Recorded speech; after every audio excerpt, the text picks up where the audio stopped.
Hello and welcome back to Belmont Bunch. Today talking about the Islanders' inability to beat the Pittsburgh Penguins. They win 2 out of 8 games against Pittsburgh this year, and where part of me, kind of resigns yourself to like, you're always going to struggle against somebody. You're not going to go through a whole year with a winning record against everyone. It is really frustrating because of seeding and home ice advantage, and the Islanders kind of starting to throw that away. I think their record is like 6-5 since Anders Lee went down. So, that's not fantastic. They're kind of treading water at the moment. And, man, it's difficult to really, like with this current roster, it's difficult to see them doing anything other than make the playoffs, get bounced by one of the teams they're struggling against, and then, what do you do after that? So, first period was pathetic. Get Anthony Angelo. It feels like the Penguins just get, like, fake players to play around Crosby, and it not even playing on Crosby's line, so there's not even that excuse. But, the Isles just came out so flat, and this is now the third time in like a short string of games they've gone down 2-0 after 1, and this Islanders team is not built to chase games. This Islanders team is built to get a little bit ahead and then kind of hold off from there. And the Penguins are beating us at our own game, which is terrifying when you consider, come playoff time, they're gonna have the roadmap to beat you. And the other scary thing is, like, even if you don't play Pittsburgh, teams can study the game film of us against Pittsburgh and just see how they're able to just kind of own us. And a lot of what I noticed tonight was like they're able to use our forecheck against us. So they had a lot of plays. Dominic Moore pointed this out, so this is not an original point. And Dominic Moore did a decent job tonight calling the game outside of late in the game when I just want to hear Brendan Burke call the actual game and he wouldn't shut up about, oh, you got to get the puck down ice and you don't care. Like, I get it. It's the 5th time you said it. All right. Anyway, but the Isles can't keep going behind like this.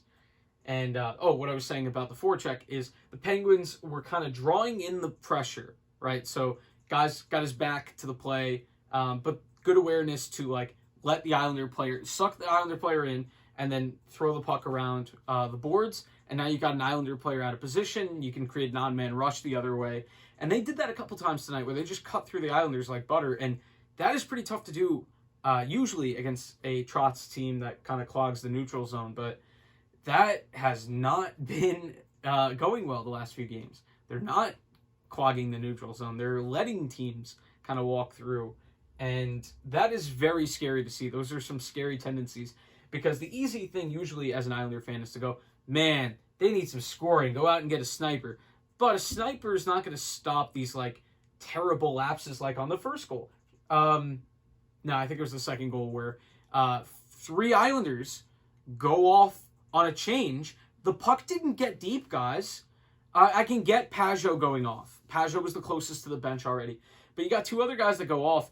And, that's all after the replay I saw it. In motion, I see Barzal and Pelech get back late.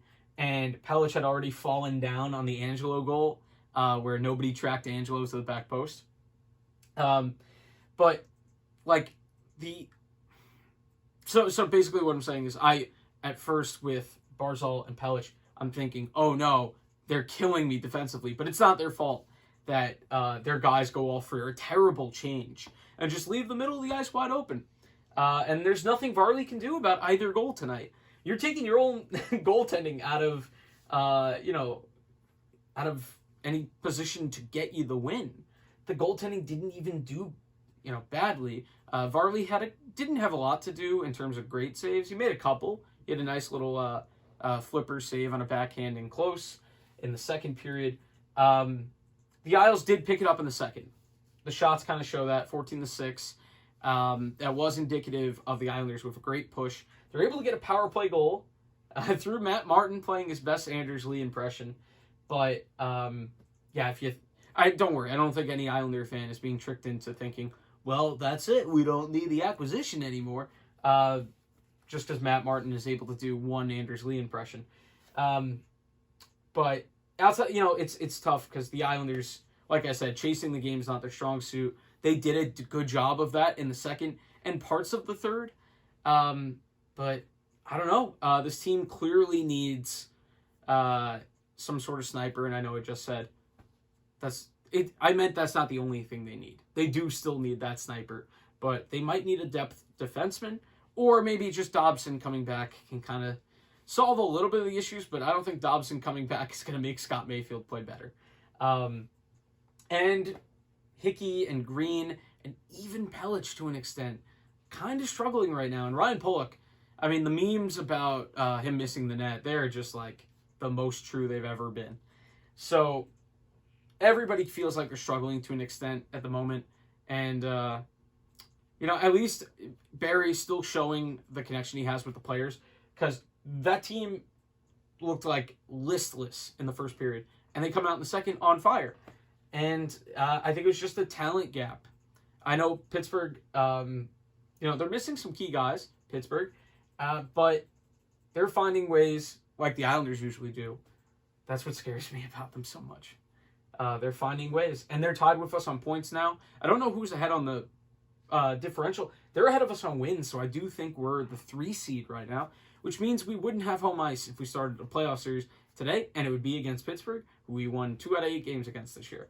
So basically what I'm saying is the Islanders, unless they go out and they make a move for maybe a reliable, bottom 6 or top 6 defenseman, or and a scorer, the Islanders are kind of looking like sitting ducks come playoff time, because Pittsburgh plays our game against us, and very successfully. So, a dour episode of Belmont Bunch. The Islanders have a 6-game homestand now. Pittsburgh has a 6-game road trip. So, we're kind of going to get an idea of where these teams are going in the next 6 games. And the Islanders need like 4 of them based on the schedule they have. So, and they need to beat the Caps, because I need some proof that the Islanders can beat a good team again. So that's it on Belmont Bunch. Leaving you on a good note.